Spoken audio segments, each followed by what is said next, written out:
Good morning, students.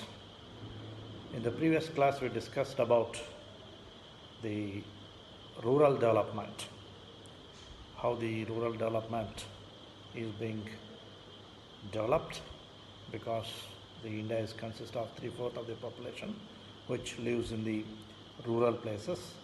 That's why we need to concentrate more on the rural development. And also we discussed about the entrepreneurial motivation, how the entrepreneurs gets motivated towards setting of new businesses or new enterprises or new ventures. Okay, in this connection we went through two theories of motivation. One is known as Maslow hierarchy needs theory, where we discussed the 5 needs which are expected by every worker or every entrepreneur. And also we studied the McClelland acquired need theory, where we discussed about 3 needs of the McClelland, how is going to be achieved. That all the things we discussed. Today we'll discuss about the project identification and selection. About this topic, the learning objectives of these topics are, we need to define or we need to know what is project, and we need to identify how the project is going to be identified in the market, to start and venture or the business. And the third one is to elaborate the procedure which are to be involved in final selection of the project. In this chapter we need to discuss 2 major things. One is known as project identification and project selection. Now we'll discuss about the definition or the meaning of the project. As we just mentioned that the very foundation of an enterprise is the project. Hence, any success or the failure of an enterprise largely depends upon the project or the type of the project which we identified for our business. In simple words, the project is an idea or project is a plan that is intended to be carried out. In simple words, the definition or the meaning of the project is an idea or a plan that is intended to be carried out. The dictionary meaning of the project is that it is the scheme, it is the design, it is the proposal of something intended or derived to be achieved. So these are the 2 important definitions of the project. So then we need to discuss about the attributes of the project. The project has 3 attributes mainly. The first one is the course of action. The second one, specific objectives. Third one, definite time perspectives. So these 3 elements are the 3 attributes of the project. So what are these then? The specific objectives. A company, a business, an industry, an organization, they need to define their specific goals, their specific objectives which are achievable by the organizations. No organization runs without its long range goals and short range goals and objectives for their business. Then once we have the goals, once we have the objectives or the goals, then we need to derive the courses of action. So the courses of action for each objective, what we are expected to perform activities or how to manage these activities of the organization to meet the goals or the objectives which have been defined. The third one is every activity consumes time. The every operation, every activity in achieving the goals of the organization consumes time.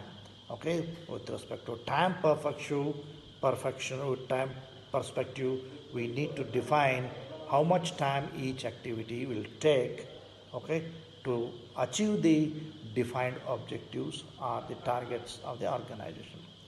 Okay, then we need to discuss about the project classification. Okay, well, the projects are being classified usually into two major categories. One is quantitative projects, the other one is qualitative projects.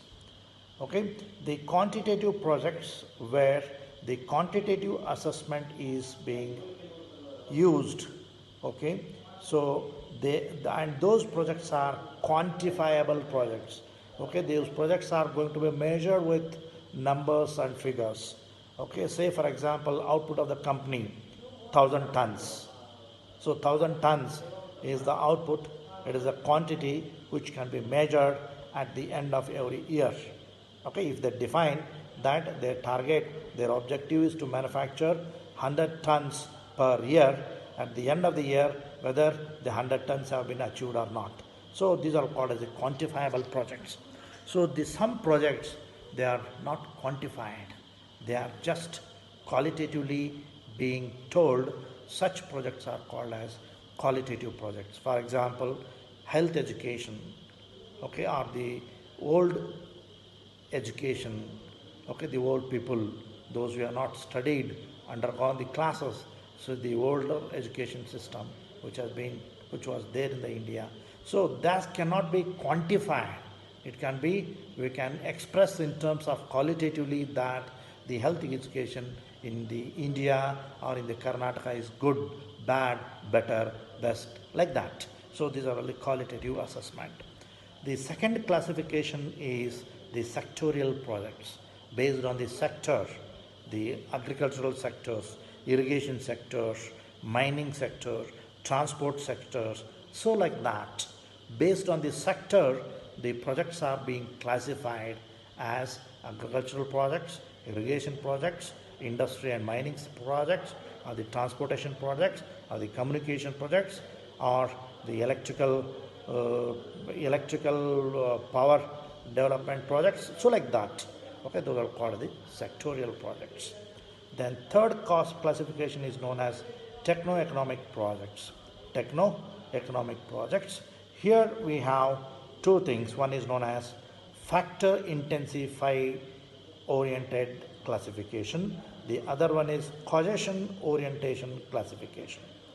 So the factor intensive classifications are being classified as the labor intensive or the capital intensive projects.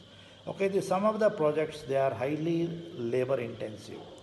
Okay, highly labor intensive. For example, textile industries.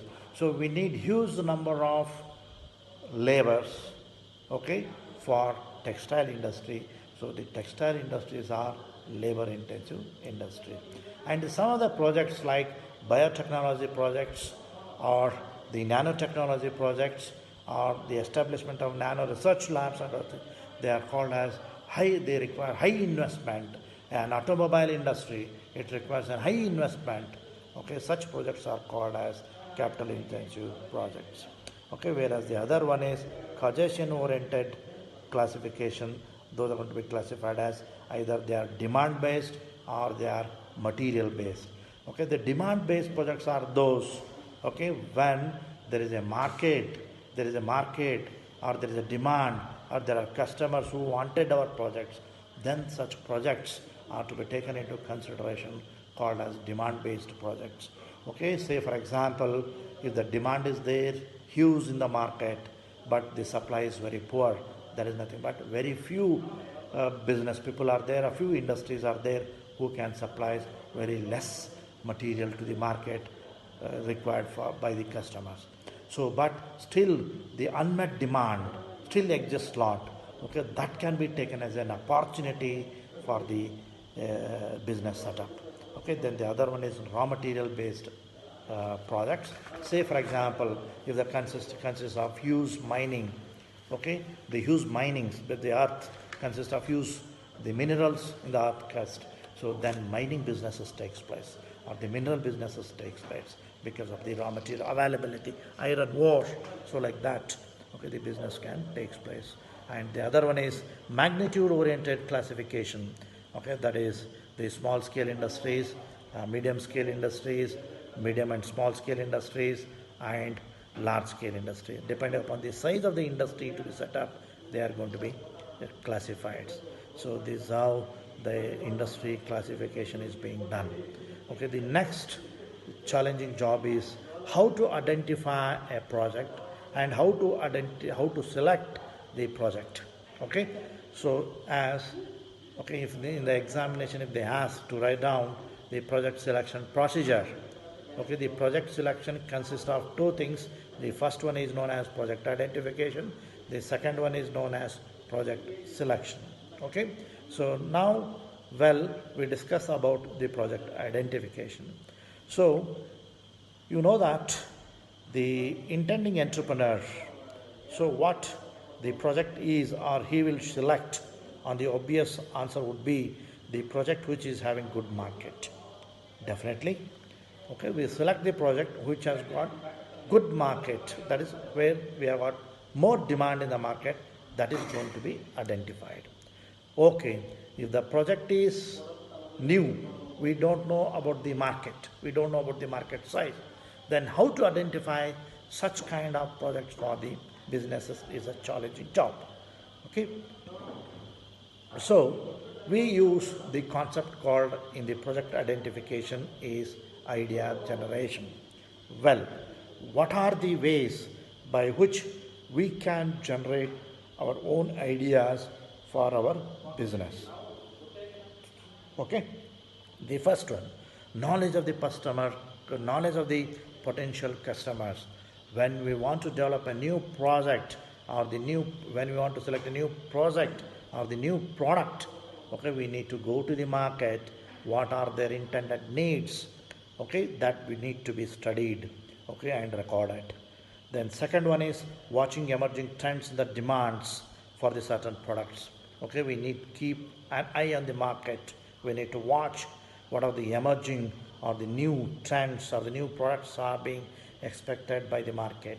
The third one, scope of producing substitute product. Okay, we need to use a substitute product, okay, or we need to use a substitute material which can reduce the cost of the products. So like that. Then going through a certain professional magazines, okay, we need to refer the professional magazines, so we need to study them, okay, for specific interest like electronics and computers, they release the magazines, the industrial magazines where the new products are going to be launched. Those are all going to be incorporated in the magazines. The success stories of the known entrepreneurs, of the friends, of the relatives acts as a motivation for the new business. And making visits to the trade fairs and exhibitions that displays the new products and services. Then meeting the government agencies, meeting NGOs, okay, we get a lot of ideas to start new businesses, okay, and government policies, okay, the concessions and incentives, so that also make the industry to start some new businesses. A new product introduced by the competitor, we can keep observing what competitor is doing in the market.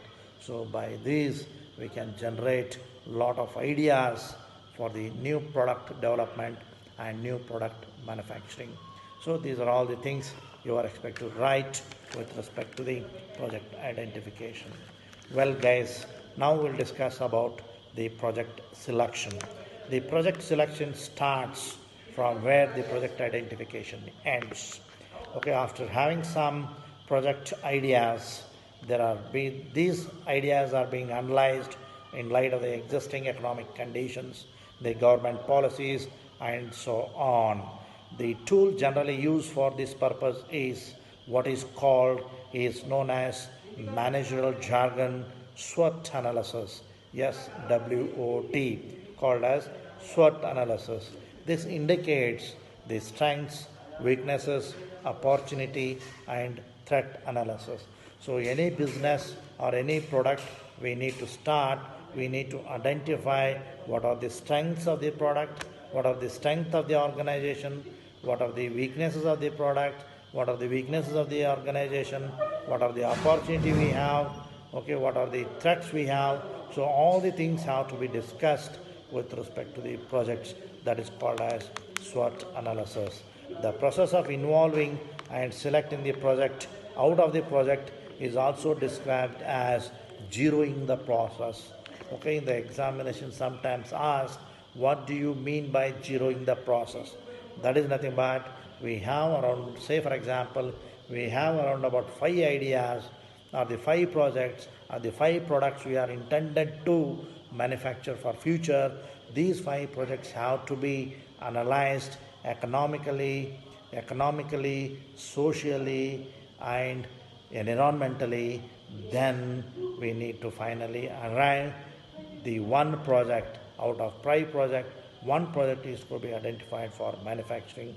The process of this evaluation or analyzing all the 5 projects and identifying one project is known as zeroing the process.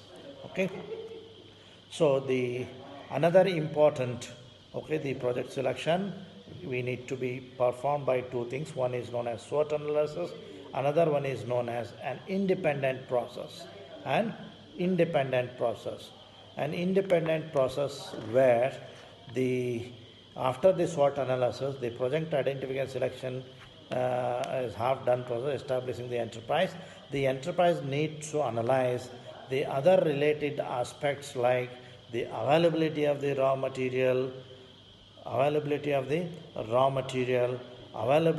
potential market, availability of the labor, availability of the capital, and the location availability, and the forms of ownership. So all these things have to be analyzed, okay, with respect to the project or the product which has been selected.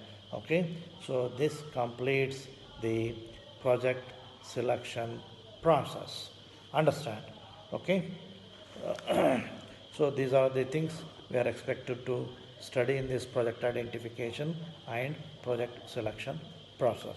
Okay, I repeat once again, the project identification. So we need to consider around 10 to 8 ideas for the idea generation or for the idea development or idea evolving procedure. Then the project selection, okay, is going to be performed by SWOT analysis and the independent process. Okay, so guys, with this today stop my presentation. Okay, take down the question.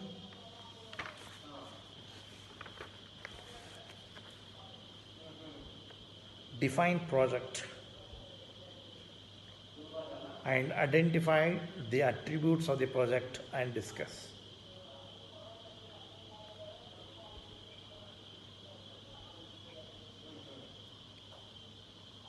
Second question.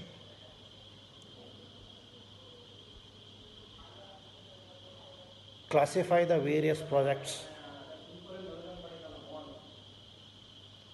Classify the various projects available in the society.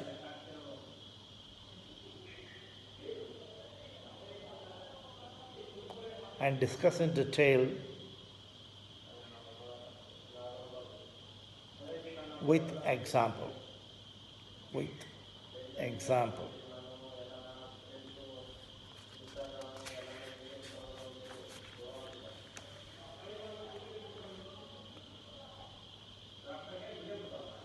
Next, identify the 2 steps involved in project selection process.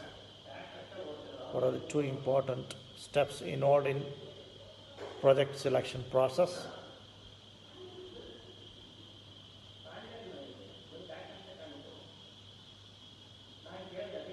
And discuss in detail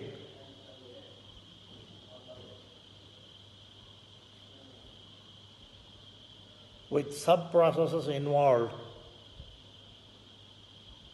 in each step of the project selection.